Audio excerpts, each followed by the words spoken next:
అనేది on screen మీద చూడబోతున్నారు. Hit is on the screen. Access my India exit poll ఫలితాలు చెబుతోంది. ఎన్డీఏకు సంబంధించి జార్ఖండ్ విషయానికి వస్తే మొత్తం 81 స్థానాలకు 81 స్థానాల్లో ఎన్డీఏ కూటమికి సంబంధించి 25 స్థానాలు ఐఎన్డీ ఓ మై గాడ్ ఎన్డీఏకి సంబంధించి 25 స్థానాలకి పరిమితి అవకాశం ఉందని ఇటు జార్ఖండ్ సంబంధించి చెబుతోంది యాక్సెస్ మై ఇండియా. దాంతోపాటు ఇండియా కూటమికి సంబంధించి ఇండియా కూటమి 53 స్థానాలు, ఇతరులు 3 స్థానాలు దక్కించుకోవచ్చు అంటూ కూడా జార్ఖండ్కి సంబంధించి యాక్సెస్ మై ఇండియా చెబుతోంది.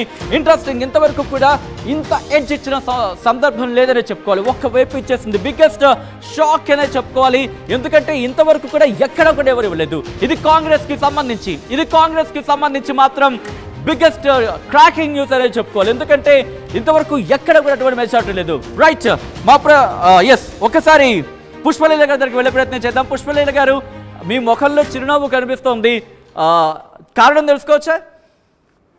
నేను చెప్పాను కదమ్మా, మోదీ తలకాయ కింది పెట్టినా కాళ్ళు మీదికి పెట్టినా ఈవీఎంలు మేనేజ్ చేసినా ఏమి రిజల్ట్ రాదు అని నేను ఖచ్చితంగా ఫస్ట్ చెప్పాను, ఇప్పుడు కూడా చెప్తున్నాను. ఎందుకంటే అప్పుడు ఉన్నంత జోష్ కానీ అది లేదండి. ఆయన అన్నిట్లో ఫెయిల్యూరే. ఈ భారతదేశంలో ఉన్న సమస్యల మీద ఆయన స్పందించకపోక విదేశాంగ టూర్ల మీద ఎప్పుడు చూడ విదేశాంగాలు G20లు A20లే తప్ప ఇక్కడ కాలిపోతున్న యూత్ గురించి కానీ సమస్యల గురించి కానీ వీళ్ళకి సంబంధించిన ఏమి పట్టింపు లేదు అంటే మన్ కీ బాత్ అని చెప్పి ప్రచారం ఒక పిచ్చి పట్టింది తప్ప ఆయనకి ఇంకోటి ఏమీ లేదు. ఏ ప్రాంతానికి పోతే అక్కడ జార్ఖండ్ కి సంబంధించి చూసినప్పుడు లీల గారు, నాకు నవ్వొస్తుంది. ఎందుకంటే హేమంత్ సోరెన్ జైలుకి వెళ్ళిన పరిస్థితి చూసాం. ఆ తర్వాత చంపై సోరెన్ అక్కడ ముఖ్యమంత్రిగా ఆయన్ని పెట్టిన తర్వాత ఆయన రిజైన్ చేసి బయటకు వచ్చేసారు.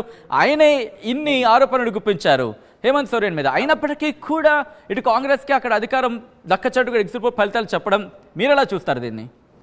అదే అమ్మా, నేను ఏమంటున్నానంటే రాజకీయాలు నేను ఇంతకు చెప్పాను కదా, స్ప్లిట్ పాలిటిక్స్ లోపల ఇప్పుడు ఒక్కొక్కరికి సన్ స్ట్రోక్స్ ఉన్నాయి. ప్రతి దగ్గర రాజకీయాల్లో సన్ స్ట్రోక్స్ ఉన్నాయి. ఏంటి, కొడుకుల కోసం అన్నో రాజకీయాలని లాస్ట్ వాళ్ళు ఉండకుండా వాళ్ళ పిల్లల్ని పెట్టడమో, లేకపోతే అందులో ఉన్న పార్టీలోని ఒక్కొక్క పార్టీలోని ఇప్పుడు వీళ్ళు ఎంతగా ఇదిగా ఉన్నా కూడా రెండుగా విడిపోవడము, అక్కడ ఉన్న రాజకీయ పరిణామాలు స్పీడ్గా వచ్చేసి మారడానికి ఛాన్సెస్ ఉంది అని నేను కాంగ్రెస్కే పట్టం వస్తుందని నేను 100% ఎందుకు చెప్తున్నానంటే మోదీ మీద నమ్మకం లేదండి. ఎంతసేపు లీల గారు ఒక్కసారి సారీ మరొక్కసారి మీరు లైన్ లో ప్రయత్నించేది. బహుశా మీరు మరొకసారి మీ చిరునవ్వు కంటిన్యూ అవుతుందేమో. యాక్సిస్ మై ఇండియాకు సంబంధించి మరో ఇంట్రెస్టింగ్ డీటెయిల్స్ నెంబర్స్ మీరు చూడబోతున్నారు RTV స్క్రీన్ మీద. Here it is on the screen off RTV. మీరు చూస్తున్నారు జార్ఖండ్ ఎగ్జిట్ పోల్ కి సంబంధించి ఓట్ షేర్ ని ప్రకటించింది యాక్సిస్ మై ఇండియా. మీరు చూస్తున్నారు INDA ఇండియా కూటమికి సంబంధించి ఇక్కడ మీరు చూస్తే ఇండియా కూటమికి 45% ఓట్ షేర్ అని ఇచ్చింది.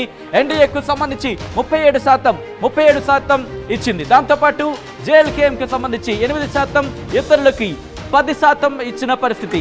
దాంతోపాటు ఇక్కడ మీరు చూస్తే అలయన్స్ కి సంబంధించి మీరు చూసుకున్నప్పుడు ఇదిగోండి ఏజ్ పరంగా కూడా ఇచ్చింది. దాదాపుగా ఇదిగో హియర్ ఇట్ ఈస్ దాదాపుగా ఐ థింక్ మౌస్ కర్సర్ తీసే ప్రయత్నం చేయండి. ఇక్కడ క్లియర్గా ఇక్కడ చూపించిన పరిస్థితి మీరు చూడొచ్చు. ఎన్డీఏ కూటమికి 37%, అలాగే ఇండియా కూటమికి 45%, JLKMకి సంబంధించి 8%, ఇతరులు 10% అంటూ కూడా ఓట్ షేర్ అని ఇచ్చిన పరిస్థితి. దాదాపుగా మీరు చూస్తే 45% vote share. Remember, this is not and smallest number. 45% vote share అంటే జార్ఖండ్లో దాదాపుగా సగం మంది.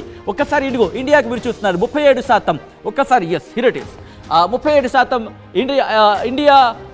ఇండియా కూటమికి సంబంధించిన 45% అయితే ఎన్డీఏకు సంబంధించి 37%. ఇక్కడ